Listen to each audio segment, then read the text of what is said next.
Hey guys, welcome to another review, and today we have the Pamu Quiet Mini. So really interesting here guys is this is $70 but it has ANC. So this is the cheapest one with ANC that I have tested. But is it worth it? We're gonna find out in this review.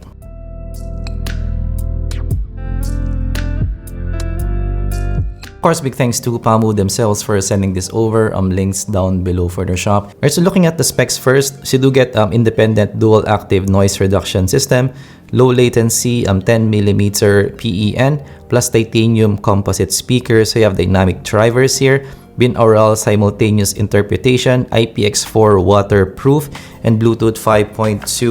So looking at the build quality is actually pretty decent. I would say it's similar to maybe the Sabat X12, E12 Ultras.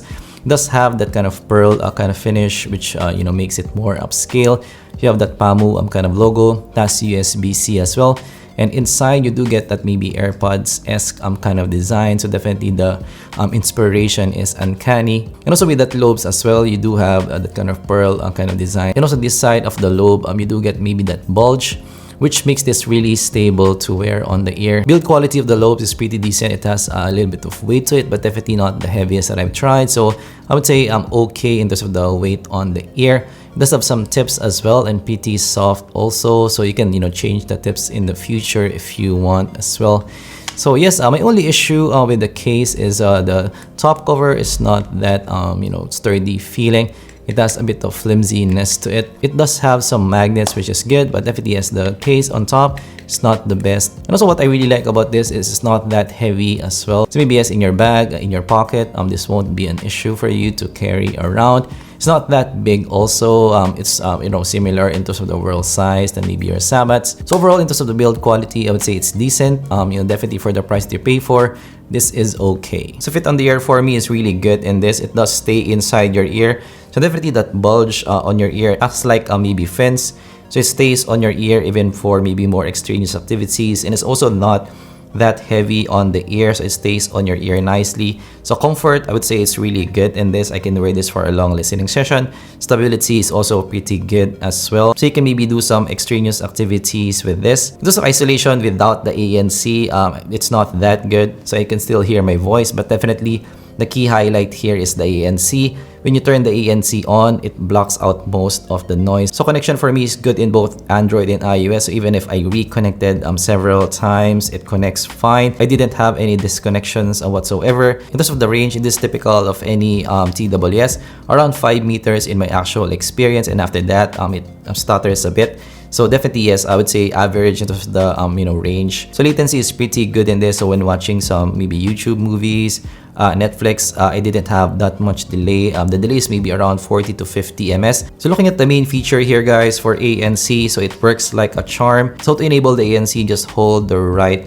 lobe and then it activates the ANC after that. And also when I tested this with the long listening session, the ANC didn't drop out as well. So again, no major issues with the ANC. So one issue that I just have with the ANC and also the overall controls is you do need to reactivate the ANC all the time. So in terms of battery life, this lasted me around 4 hours, so not that bad, not great, but not that bad.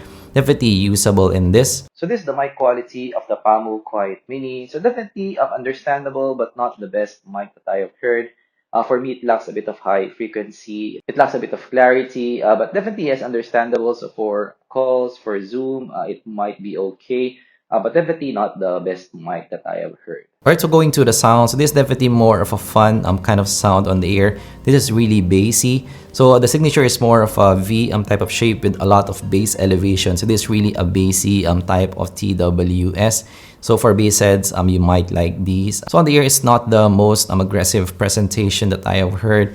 So this is more in the relaxed side of things. So this is a non-fatiguing sound on the ear. So for those who's maybe sensitive to fatigue, sensitive to treble, you will like this for maybe some casual kind of listening. So the highs is not that extended on top, so pretty tamed overall, so a bit relaxed on top as well. So what's nice with that is it's not fatiguing to listen to again, and also not sibilant to listen to. However, my issue with this is sometimes it can be too thin at the top. So like maybe in Copacabana, the shaker there is a bit too thin. Those who's maybe used to audio enthusiast kind of gear, you will find the top here a bit lacking. Definitely not the most technically capable top. So in terms of the mids again is recessed in the mix, so it's more of a V type of shape. It's more in the smooth side of presentation, and actually it's pretty natural to listen to. However, issue again is the positioning of the vocals. It's a bit recessed in the mix. So for male vocals and also female vocals, they're a bit more back in the mix in this TWS. So not the most aggressive vocals that I've heard. Again, it's not that shouty to listen to. So for those people sensitive to fatigue, you will like the listen in these. However, for me, yes, if I'm gonna nitpick, the vocals is a bit too back in the mix for me, and maybe a bit too relaxed in the mix as well. So for me, I do like my vocals, and for me, it's lacking a bit of liveliness in the overall vocal. So pros and cons here, but will kind of depend on you. If you're a vocal head, you might look for another TWS.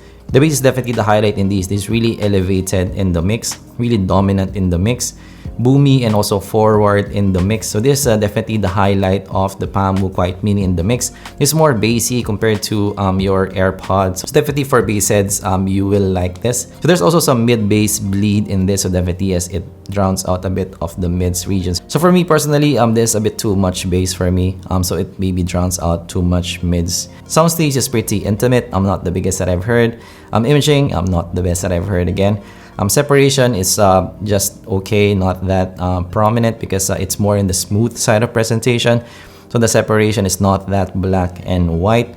Detail also not the most detailed pairs. Pretty okay for a TWS, but yeah, definitely not an enthusiast, level kind of detail retrieval. Here's a verdict for the Pamu Quiet Mini. Firstly, it's the cheapest TWS with ANC that I have tested. It has pretty good performance overall. I didn't encounter any major issues. So this is for those people who's looking for a budget TWS that's really bassy. So definitely yes, the bass is really prominent in the mix. It's really the highlight in these. So that's my review of the Pamu Quiet Mini. More TWS content for you guys. Of course, if you learn something, leave a like and subscribe for more content like this in the future. And I'm gonna see you guys in the next zpolt review. Bye-bye.